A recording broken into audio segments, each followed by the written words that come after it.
Bumpers of అయిపోతుంది. మీరు door తీసినప్పుడు దీన్ని టచ్ చేస్తే కనిపిస్తుంది. ఓకేనా. ఓకే.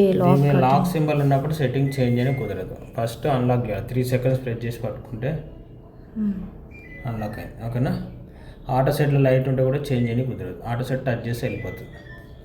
ఇప్పుడు చేంజ్ అవుతుంది. ఫ్రిడ్జ్ దీంట్లో 9 అంటే నార్మల్ కూలింగ్. ఇంట్లో నంబర్ తగ్గే కొద్దీ కూలింగ్ ఎక్కువ. 8 7 6 అట్లా నంబర్ తగ్గుతున్న కొద్దీ కూలింగ్ 9 నుంచి 1 వరకు. 9 తర్వాత ఆఫ్ అని పెట్టారనుకోండి, రెఫ్రిజిరేటర్ సామాన్లు అంటే ఆఫ్ చేసుకోవచ్చు.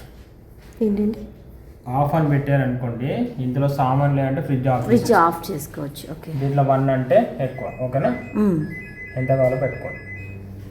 ఫ్రీజర్ కింద మైనస్ ఉంది కదా, మైనస్ ఉందంటే ఫ్రీజర్ లాగా పనిచేస్తుంది. -1 నుంచి 24 వరకు ఉన్న -1 నార్మల్ కూలింగ్. 2 3 నంబర్ పెరిగే కొద్దీ కూలింగ్ ఎక్కువ అవుతుంది. ఓకే. 24 అంటే హై కూలింగ్. ఓకే. ఫ్రీజర్ 24 వరకు ఫ్రీజర్. 24 తర్వాత దీన్ని ఫ్రిడ్జ్ చేసుకోవాలంటే కన్వర్ట్ అన్నది 0.5 ఇస్తే రెఫ్రిజిరేటర్ అవుతుంది. మళ్ళీ దీంట్లో 4 3 2 1 అనేది కూలింగ్ యొక్క రెఫ్రిజిరేటర్. 0 పక్కన మైనస్ ఉంటేనేమో ఫ్రీజర్, మైనస్ లేకుంటే రెఫ్రిజిరేటర్. ఓకేనా. ఇట్లా ప్రెస్ చేసుకుంటే వెళ్ళచ్చు. డైరెక్ట్ ఫ్రిడ్జ్లో కన్వర్ట్ కావాలన్నా కూడా 24 వరకు నొక్కడం అవసరం లేదు. 3 సెకండ్స్ ప్రెస్ చేస్తే డైరెక్ట్ ఫ్రిడ్జ్లో కన్వర్ట్ అయిపోతుంది. ఓకే. ఓకేనా. లేదా నేను ప్రెస్ చేసుకుంటే వెళ్తానంటే వెళ్ళచ్చు. ఇప్పుడు ఫ్రీజర్లో 5 6 పెట్టుకున్నారు మేడం, సరిపోలేదు. ఇందులో కూడా 8 పెట్టుకున్నారు, సరిపోలేదు. అస్తమానం నేను ఎందుకు ప్రెస్ చేయాలి, ఆటోమేటిక్ సెట్ అయితే బాగుంటుంది అనుకుంటారు కదా.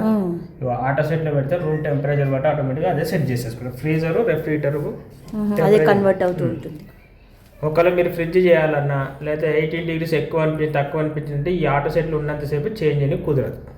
ఇది లైట్ ఇది తీసేస్తేనే మీరు చేంజ్ చేసుకుని వస్తుంది.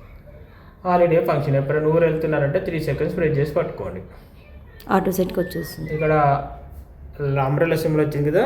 ఫ్రిడ్జ్లో ఎటువంటి సామాన్ లేకుండా ఊరికల్లా వెళ్తున్నప్పుడు అందులో పెట్టేసి వెళ్ళాలి. సామాన్ ఉండకూడదు, ఎంటీగా అని ఫంగస్ రాకుండా బ్యాక్టీరియా ఫామ్ కాకుండా మెయింటైన్ చేసుకుంటారు. ఒకవేళ సామాన్లు ఉన్నాయనుకోండి అది పెట్టకూడదు. ఓకేనా. నార్మల్ పెట్టేసి పెట్టుకోండి.